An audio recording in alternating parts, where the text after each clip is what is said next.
Por que algumas cirurgias envelhecem bem e outras não? 2 mulheres operam no mesmo ano. 10 anos depois, uma parece descansada, natural e muito linda. A outra parece que operou. O que separa as duas não é sorte, é a decisão cirúrgica. Cirurgia que envelhece mal força o que deveria ser reposicionado, trata a pele quando o problema está na estrutura e busca um resultado imediato, sem pensar como aquele rosto vai se comportar com o tempo. Cirurgia que envelhece bem, respeita a anatomia, trabalha nas camadas certas e não luta contra o rosto, e sim trabalha a favor dele.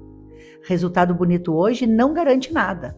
A pergunta certa é: como esse rosto vai estar daqui a 10 anos? Essa pergunta que guia cada cirurgia que eu faço.